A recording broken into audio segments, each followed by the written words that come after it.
say property. Hello, ladies and gentlemen, boys and girls. Welcome to this latest edition of Poetic License. I know, back in the day when it was actually at a store, I would have a sign because I was a Luddite, which, you know, we always try to be. And may the 4th be with you. For people like Richard from the other side of the pond, this is why I've got Queen Amidala. I can have Princess Leia's mother's lipstick, which is why I've got this crazy lipstick on my face right now. Hi there, I hope all is well with you guys. Poetic License is a chance for us to be able to just do lots of round robin poetry, usually 3 at a time. Use your judgment, whatever you would like. I've got set up for multiple rounds, and I will call off who the next reader is, and I will also say who the one is after that so people know, you know, poet on deck syndrome or something. And so I will start with, I have to set up. Can we record that? Should I record things? If you would like to record it, sometimes John would just be able to share with groups. If anybody asks to have anything recorded. Okay, so let's say if people ask. Sure. Sure. I'm not sure how to do it. Okay. That's totally fine. I had readings set up for our Zoom host's return, and he's not here, which saddens me, but I will save them for the next time he is here when there are no issues at the home front. Because in this first round, I thought I would read, as some of you know, regular issues from the latest issue magazine book of cc&d magazine, and it is titled for May 2025, Zen Moments. So I try to show off covers. Based on accepted writing within the book, Zen Moments is the title, and I've got to show it off for the live feeds. Hello. and it's hard to see for the guys, but all of the roofs have little animals. I'm trying to show for my Zoom people, little animals, beep, beep, beep. I'm like pointing at, there are little animals on all of the roofs, and this is the coolest thing, which was fascinating to see when we were there in China. So anywho, I was going to share with you 2 poems from performance art sections in this current issue. And the first one is titled Everything Was Alive and Dying, and this is the 12/8/19 audio or studio TV show recording version, because my last television show appearance was on Nefas Television here in Austin, Texas, and this was what I had read there.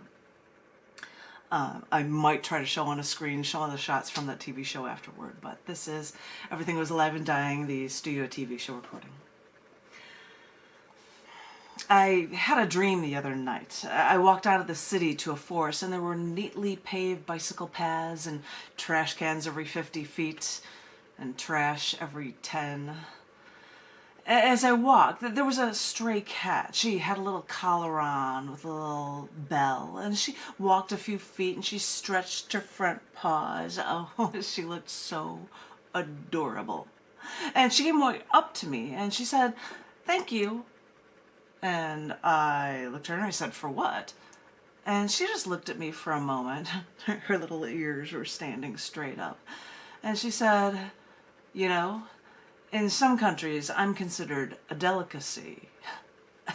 And I said, "How do you know of these things?" And she said, "When somebody eats one of you, word gets around." And she said, "Isn't it funny?" And she looked at me again. "Isn't it funny how in some countries a cow is sacred? Wouldn't they just love how to see how you humans prepare them for slaughter? How you hang them upside down and slit their throats and let all the blood drain out for you? I mean, isn't it funny how arbitrary your decision to eat meat is?" And I said, "Don't put me in that category. I don't eat meat." And she said, "I know." And I woke up in a sweat. So tell me, Ted Canadian Cuban Cruz. So tell me, my eyes are pried open Pelosi. So tell me, Mitch the slowest turtle McConnell. So tell me, crooked Hillary Clinton. So tell me, entertainer-in-chief Donald Trump. So tell me, Barack Hussein Obama. If you woke up from that dream, would you be in a sweat too? Because everything is linked here. We destroy our animals so we can be wasteful and violent. We destroy our plants. We destroy our earth. We're even destroying our air. We wreak havoc on the soil, on the atmosphere. We dump our wastes into our lakes. We pump aerosol cans and exhaust pipes. And you think I'm extreme? So I'm beginning to think that we just keep doing it because we don't know how to stop. And deep inside, we feel the pain of all that we killed, and we try to control it by popping a chemical-filled painkiller. We live through the guilt by taking caffeine, nicotine, morphine, and we keep ourselves thin with saccharin, and we keep ourselves sane with our alcohol poisoning. And the thing is, in the wild, you have no power over anyone else. And now that we're civilized, we create our own wild. So maybe when we have all this power, the only choice we have is to destroy ourselves. And so we do. From the most recent issue of cc&d, thank you. I know it's always quiet, so what are you gonna do? And I might as well show a few shots from that show. I don't remember which book this poem was read from. If it was from Closed Cover Before Striking, cats are messing with it. Hey, cat, don't mess with my bamboo poles over there. Or it might have been from Contents Under Pressure, which was another shot from the middle of these readings. It was actually really funny when I was doing this show. He would ask me a question. He's like, well, do you have something about, striving for a thing? And I'm like, that's really funny. I was planning on this second poem that I was going to share with you. This was actually, they would re-show the show a number of times, and so when I would have it, I would try to replay it on YouTube for people to watch, which is me introducing it before it started. And yeah, and I don't think I've got it covered in depth, but it's there, so you get the idea. But there is one other poem that I would like to share from you, with you from this book.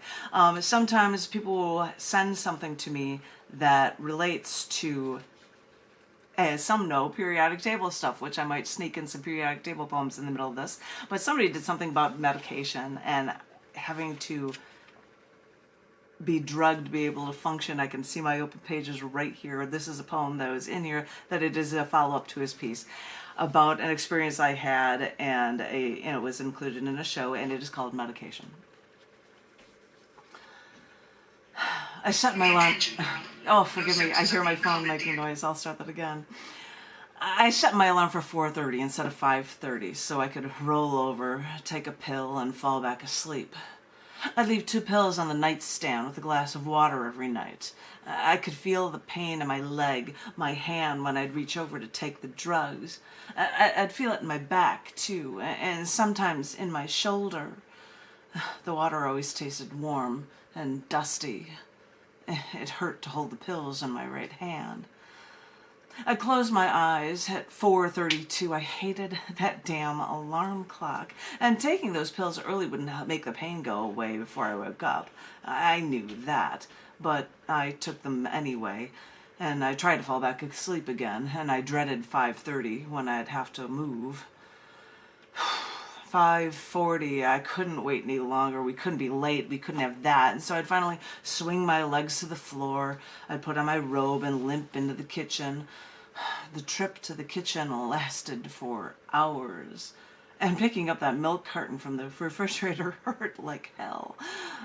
This wasn't supposed to be happening. Not to me. Just pour some damn milk. I'd wipe the tears from my chin and I'd sit down for breakfast. The doctors told me to double the dosage, and he was amazed that I needed this much. He told me to follow the directions strictly. You can't take these in the mornings the way you have been, he'd say. You have to take them with food. But that doesn't help when I'm crying from the pain in the morning.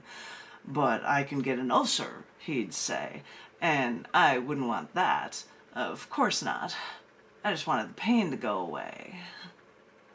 Take 1 tablet 3 times daily with meals. Do not drink alcohol while on medication. Take with food or milk. Do not skip medication. Do not take aspirin while using this product. Do not operate heavy machinery. May cause ulcers. All I had to do was get through the mornings. The mornings were the hardest part. Just take a little more pain, and by the afternoon, everything will be all fine. Just fine.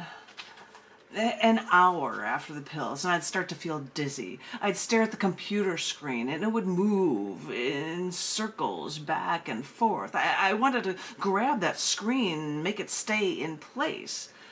But then I'd look at my fingers, and they would go in and out of focus. I could feel my head rocking forward and backward. I couldn't even hold myself still. I'd sit at my desk, and my eyes would open and close, open and close. Before I knew it, 10 minutes passed, and I remembered nothing. I could have been screaming for 10 minutes straight, and I wouldn't have known it, or crying, or sleeping, or laughing, or dying.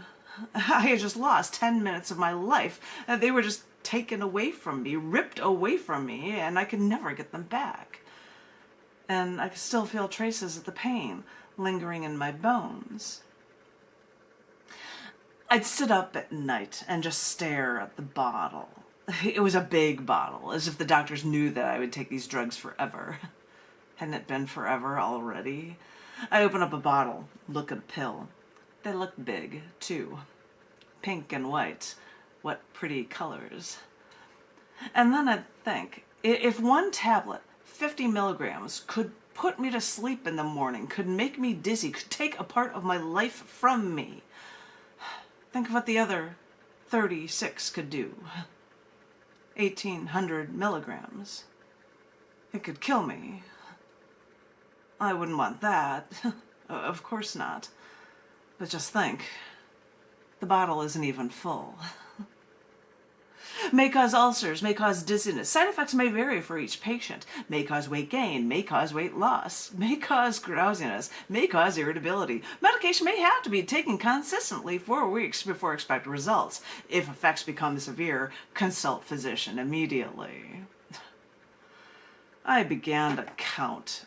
In the mornings, I would take 8 pills. 1 multivitamin, 1 calcium pill, 1 niacin pill, 1 fish oil capsule, 1 garlic oil pill, 1 pink and white tablet that I was special to have because you'd need a doctor's permission to take those. And then I took the diet pills. 1 starch blocker, one that was called a fat magnet. As if the diet pills worked anyway. But I still took them. And then I'd have to watch the clock. I'd take a pink and white at 1 in the afternoon, a different pill at 5 o'clock, another pink and white at 6 o'clock, and then there was also usually sinus medication that I had to take every 6 hours in there too. Or was it 8 hours? I started to watch the clock all the time. I bought a pill container for my purse so that I would always have my medication with me. And when I'd feel my body start to ache again, I'd look at the clock. It'd be another 15 minutes before I'd have to take another pill. That's the end on that one. And those 2 are longer, so they will be my last ones. But I figure I'm going to show back in the day when I've gotten all the hands and the signals from everybody. This was when I first came back after the near-fatal car accident that Kathleen knows about. And David Drew was like, "You're on the scene. You should do quarterly features." And so one of them was all about, I think this was a Death Comes in Threes show that this poem was done in, which you could see even from the bottle for medication. There's a pill bottle there of like all the pills you have to take. So that was even from that show. But once I was in Austin, I would be reading at Recycled Reads. Not Recycled Reads, that is Half Price Books. I had to remember what store this was at. Multiple readings with Tom Woodruff. I feel really bad that Tom couldn't make it, because he was going, he would run this show before COVID hit. But anywho, that's enough of those. I figured I could take my time because it's us little chickadees getting together. And I really should give extra time to our, hopefully more than one time, but I'm so thrilled she is here. My Zoom host, Therese. I'm just so thrilled with the people that are here. But my darling, you've got 3 pieces. You can take it away, my darling, whenever you're like. And just so that you know, Kathleen, you will be following her on the list. So you're prepared for lots and lots of stuff. So if you're ready, my darling, the stage is yours, and you could take it away. I'll mute myself. Those 2 poems were packed. I did write some response to them, but I thought they were great. And the thing that I always notice about your poetry is it's always like a big dramatization of something from which an essential question comes up. And we feel like we're part of it, like you're taking us with us. You have a very unique voice. Anyway, I really appreciate that from you, because in fact I think with Kathleen Didn't See It when I was in Chicago, I did a piece about Alabama. And it was a long piece, and it was all about, women's rights issue stuff, which I don't think Chicagoans hanging out at a bar get as much, and that it didn't have as positive a response back. And I read it here because we had time, and Teresa was like, that thing was great, you are smart, but you are not talking down to us. And I'm like, I appreciate that somebody liked it, because I didn't know how well it went over when I read it in Chicago. So I thank you, and now I promise I will be quiet, because it is all you. Take it away, no, seriously, you deserve all the time in the world. So the stage is yours. So my darling, take it away, please.